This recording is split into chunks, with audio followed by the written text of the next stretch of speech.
Continuamos con el impuesto de renta y complementarios para el caso de las rentas de trabajo para salarios más honorarios. En este ejemplo traemos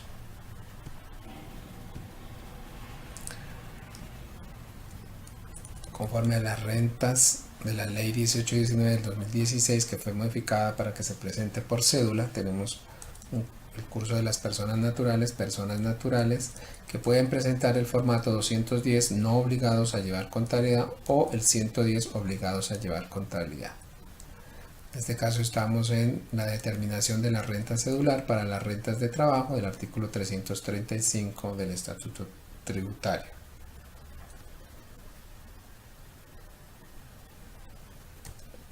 Las rentas de trabajo conforme al artículo 335 del Estatuto Tributario. En este caso tenemos un ejercicio donde nosotros miramos que los datos de este asalariado, datos del trabajador. Entonces tenemos que el trabajador tiene un salario y que adicionalmente recibe unos honorarios por asesoría mensual. Su total de salarios mensuales son 84 millones, que sus honorarios mensuales suman 48 millones,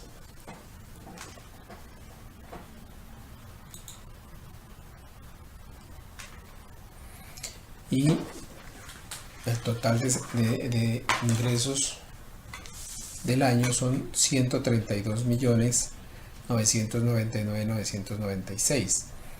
Este asalariado hace aportes a salud, a pensión, al Fondo de Solidaridad Pensional, paga por sus honorarios una cuota mensual al aporte del Sistema de Seguridad Social en salud y pensión. El asalariado paga medicina prepagada. El asalariado paga intereses de vivienda de su apartamento. El asalariado paga intereses de la vivienda de la madrecita. El asalariado tiene dependientes menores. Y por honorarios tiene una relación de gastos con documento equivalente y con pago al sistema de seguridad social en general. Reporta aportes voluntarios a pensiones y reporta aportes voluntarios a las cuentas AFC. Tenemos una información financiera del asalariado y de sus honorarios. Entonces tenemos que el banco, la entidad financiera, reporta unos saldos en Banco de Colombia, en Banco de Vivienda, y el asalariado tiene los siguientes bienes: tiene un apartamento, tiene una oficina, tiene un vehículo, tiene una moto. La entidad financiera reporta los siguientes créditos: tiene un crédito de tarjetas de crédito. El asalariado reporta una obligación con un particular. El certificado de retención en la fuente reporta retenciones en la fuente por salarios. Y unos datos del año 2016, donde el patrimonio bruto del año 2016 son 437 millones, las deudas del año 2016 67 millones, el impuesto neto de renta pagado en el ejercicio 2016 987.000 pesos, ¿sí? Los cuales se traen a la depuración de las rentas de trabajo y traemos el total de ingresos por salarios más los honorarios, 132 millones. Los honorarios, ¿por qué? Porque este señor no contrata a más de una persona para poder desarrollar su actividad, por lo tanto son rentas de trabajo. Le traemos los ingresos no constitutivos de renta ni ganancia ocasional, que son los aportes obligatorios a salud, los aportes a fondos de solidaridad pensional y los aportes obligatorios a pensiones, y así obtenemos el ingreso neto laboral. Ese ingreso neto laboral le tenemos que detraer las deducciones y las rentas exentas. Entonces, por deducciones tenemos pagos por salud, intereses de vivienda, dependientes y otras deducciones.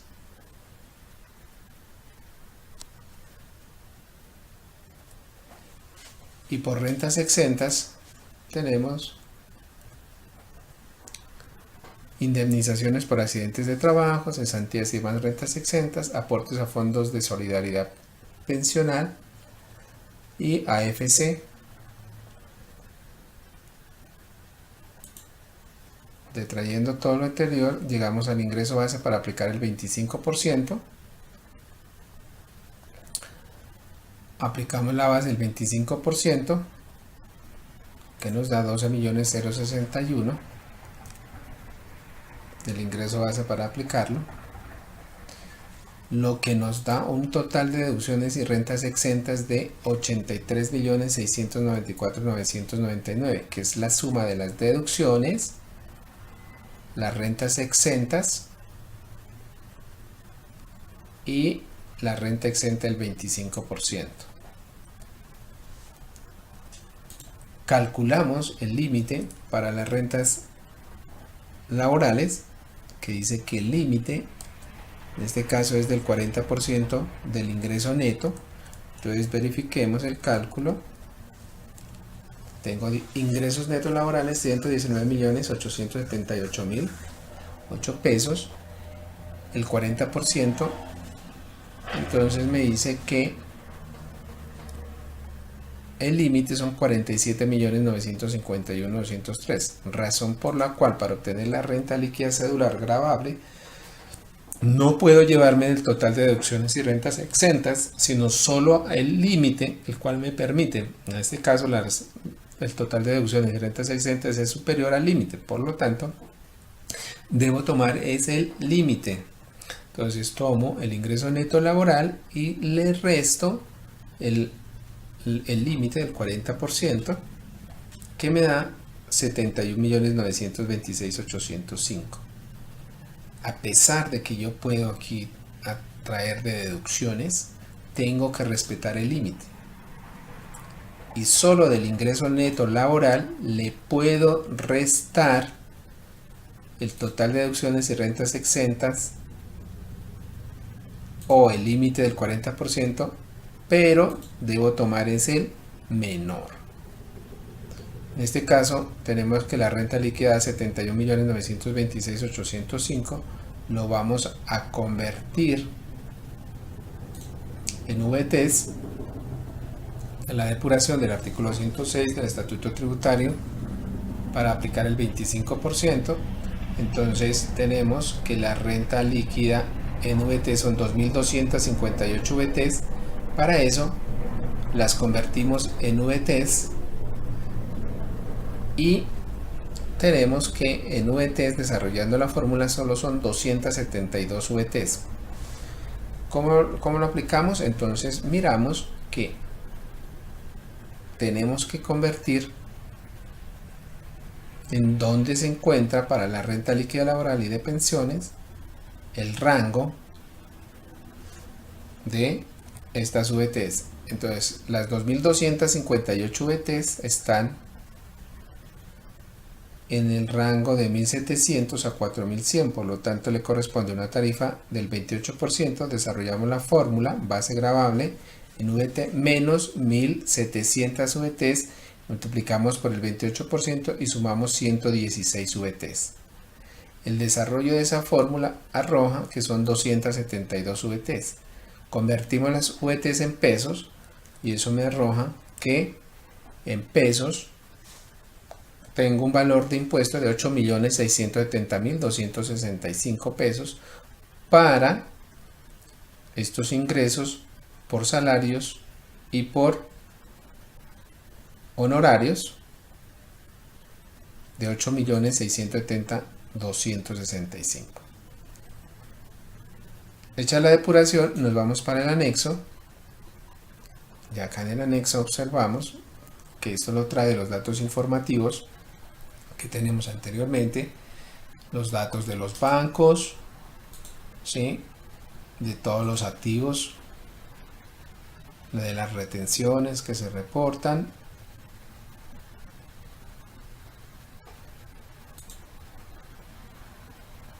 de los bienes que posee, y eso me da un total de patrimonio bruto de 505.025. Le quitamos las deudas de acuerdo al anexo, por tarjetas de crédito, por un acreedor tercero, varios, nos da el total de patrimonio líquido. Una vez obtenemos el patrimonio líquido, incluimos los ingresos de este trabajador por salarios, que en este caso hablamos de 84.999.996, y adicional tenía unos honorarios de 48 millones. Encontramos la renta líquida por salarios y determinamos que son 85 más 48. Ahora detraemos los ingresos no constitutivos de renta, que suman 13.121.988, que son menos los aportes obligatorios en salud, los aportes a fondo de solidaridad pensional y los aportes obligatorios a pensión. Detraemos los ingresos no constitutivos de renta ni ganancia ocasional y así obtenemos una renta líquida de 119.878. Vamos a mirar el renglón de las rentas exentas y deducciones de las rentas de trabajo, que según el anexo teníamos 83.694.999, lo cual aparecen acá. Y adicionalmente vamos a mirar las rentas exentas de trabajo y deducciones, pero limitadas, y las limitadas las tenemos que son el 40%, que son 47.951.203, razón por la cual viene aquí 47.951.203.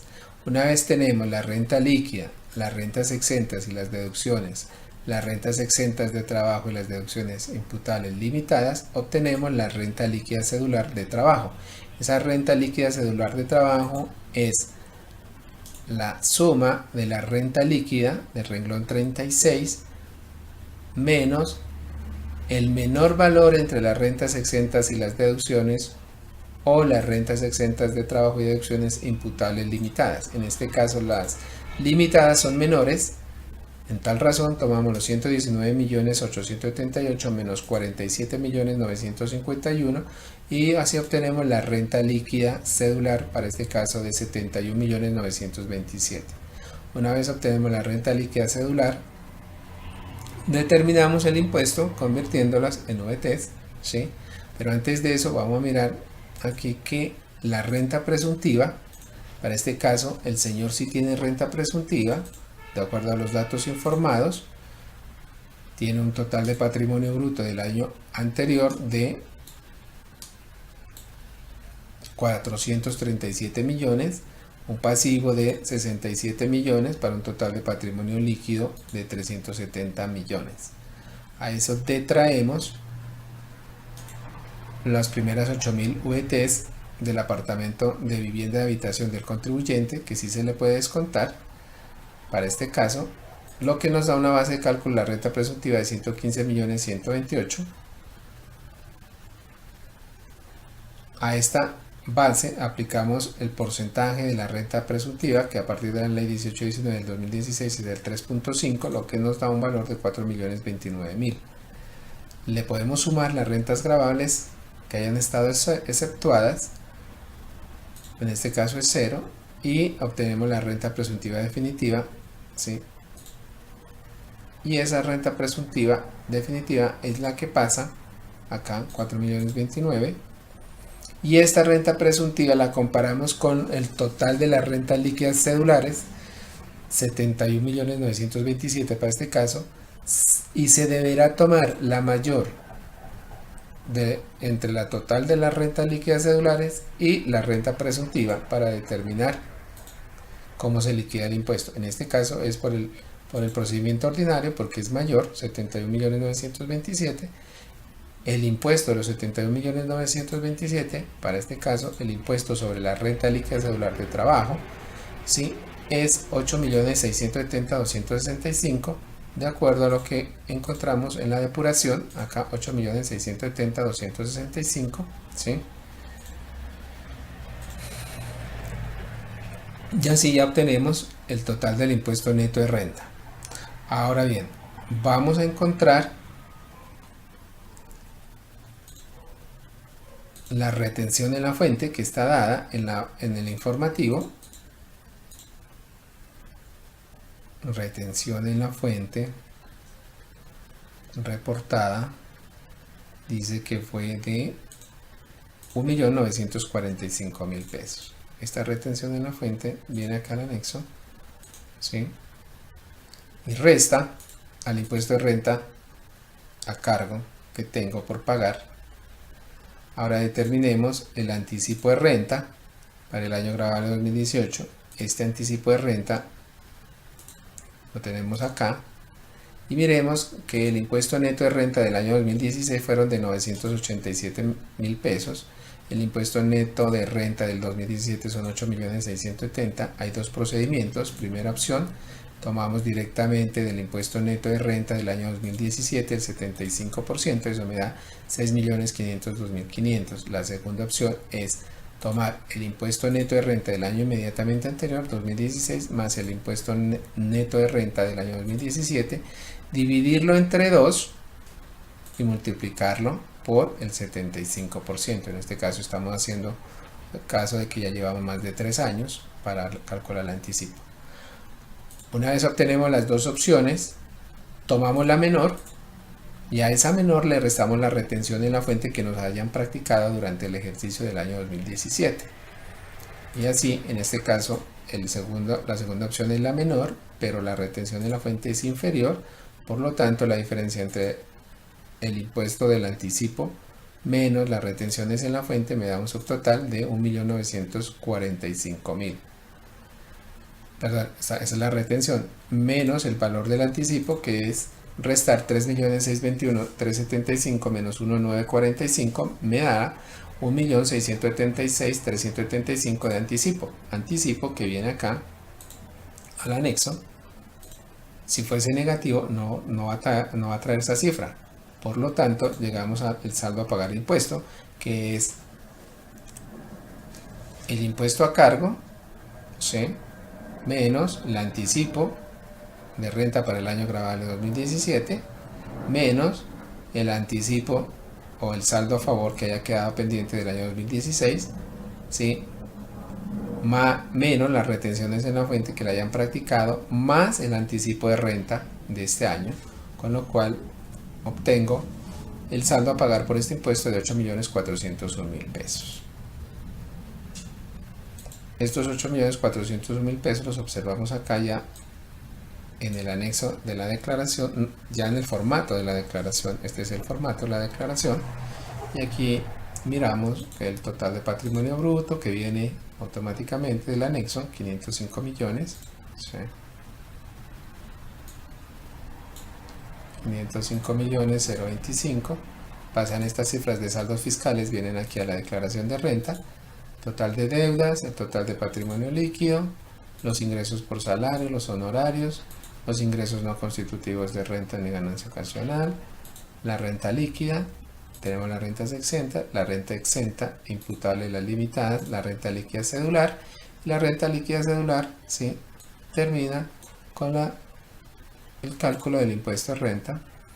Antes de eso calculamos la renta presuntiva, tomamos la mayor entre el total de renta líquida cedular o la renta presuntiva, en este caso la mayor son 71.927, el impuesto de renta de los 71.927 son 8.670.000 como impuesto sobre la renta líquida cedular de trabajo, el total del impuesto sobre la renta líquida gravable, y llegamos al total del impuesto a cargo. Una vez obtenemos el impuesto a cargo, detraemos, ¿sí?, las retenciones del ejercicio, el anticipo, sumamos el calculado y obtenemos un saldo a pagar de 8.401.000, cifra que coincide con el anexo de la depuración, 8.401.000. Así hemos visto cómo se hace el impuesto de renta y complementarios para el caso de un trabajador por salarios y honorarios. Muchas gracias.